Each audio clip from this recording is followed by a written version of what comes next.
सुप्रभात विद्यार्थी, आज हम पाठ 10 अविकारी शब्द के आगे के पाठ का पठेंगे। हमने क्रिया विश्लेषण पढ़ा है, संबोधक पढ़ा है। उसके बाद नेक्स्ट आपका है समुच्चय बोधक। समुच्चय बोधक क्या होता है आपको पता है? जो दो शब्दों को जोड़ते हैं उसको हम क्या बोलते हैं? समुच्चय बोधक। ठीक है, समुच्चय बोधक बोलते हैं, है ना। उसके बारे में हम पढ़ेंगे। ठीक है, समुच्चय बोधक के बारे में जो शब्द दो शब्दों या वाक्यों को जोड़ते हैं उसे समुच्चय बोधक या योजक कहलाते हैं। ठीक है, जैसे कि समुच्चय बोधक में जैसे कोई शब्द है, यदि हो गया, परंतु हो गया, किंतु हो गया, बल्कि हो गया, अगर हो गया, तभी हो गया, है ना। ये सब जो क्या है, जो शब्दों को जोड़ते हैं वो क्या होता है? समुच्चय बोधक। उसके आगे का हम पढ़ना स्टार्ट करते हैं।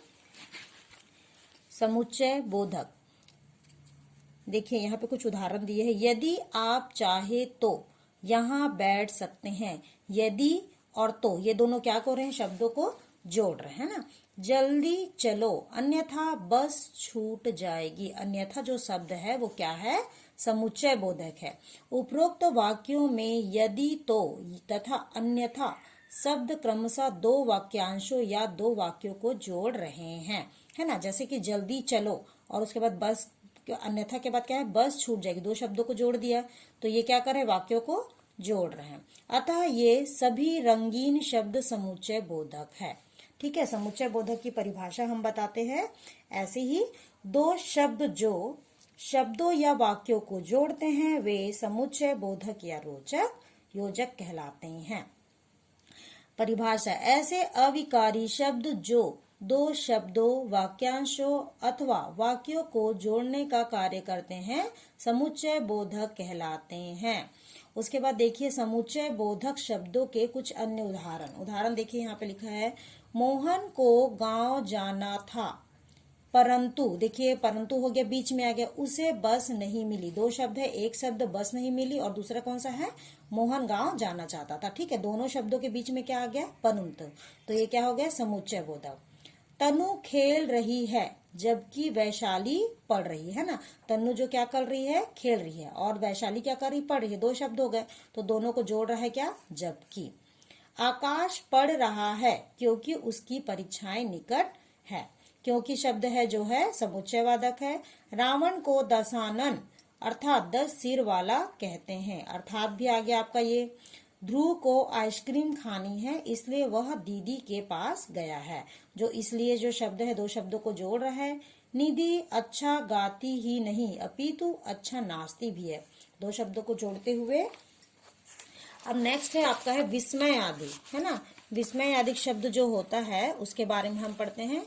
विस्मय आदि होता है, ये जो शब्द होते हैं इन शब्दों के साथ विस्मय आदि चिन्ह का प्रयोग किया जाता है ना। ऐसे शब्द जिसमें विस्मय आदि शब्द चिन्ह का प्रयोग किया जाता है। देखिए यहाँ पे क्या बोल रहा है? सावधान, आगे सड़क टूटी है। तो यहाँ पे क्या बोल रहा है? वो सावधान बोल रहा है ना। उसके बाद उफ, बहुत गर्मी है। उफ मतलब हाय राम, है ना, घबराते हुए।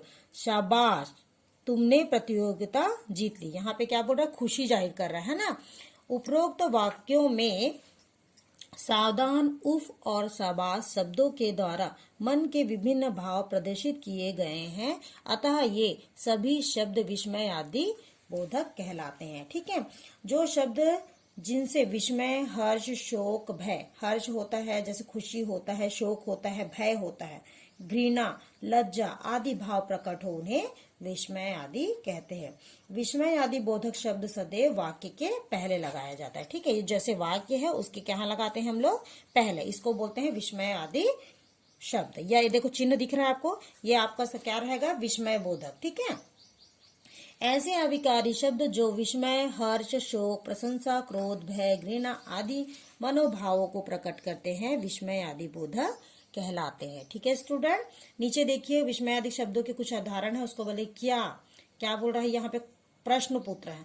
राघु ने प्रतियोगिता जीत ली क्या? वो पूछ रहा है, मतलब यहाँ पे क्या हो रहा है? क्या बोल रहा है? मतलब क्वेश्चन पूछ रहा है। ठीक है, सावधान, यहाँ पे क्या बोल रहा है? वो बताइए क्या कर रहा है यहाँ पे? भयटाप, आगे बढ़, आगे सड़क टूटी है। वाह, वहां मतलब खुशी होती, कितना सुंदर बगीचा है। हे प्रभु, यहाँ पे क्या करा, प्रसन्नता, हमारी रक्षा करो। छी छी, यहाँ कितनी गंदगी है। अरे अब चुप हो जाओ। हाय मेरी बकरी मर गई, काश मैं भी तुम्हारी तरह घुड़सवारी कर सकता। देखिए यहाँ पे जो काश है वो क्या बोल रहा है, मैं भी तुम्हारी तरह घुड़सवारी। अच्छा, सुरेश कल विदेश से वापस आ रहा है। ठीक है स्टूडेंट, आप लोग का ये जो कंप्लीट हो गया है कोर्स। नेक्स्ट में देखिए, मैंने आपको CW29 को जो CW दिया था उसके आगे का देखिए, यहाँ पे रिक्त स्थानों की पूर्ति कीजिए। यहाँ पे मैं डेट डाल देती हूँ 2/01/2020। ये जो है आपका क्लास वर्क है। यहाँ पे देखिए, रिक्त स्थानों की पूर्ति उचित संबंध बोधक शब्द भरकर दीजिए। बच्चा अपनी माँ खाली स्थान देख रहा है, की ओर देख रहा है। कॉलोनी के सामने कूड़े का ढेर लगा हुआ है। ठीक है, उसी तरह ये पूरा वाक्यांश दिया हुआ है, उसका आपको पूरा कंप्लीट करना है। Okay student, today is work complete. Thank you.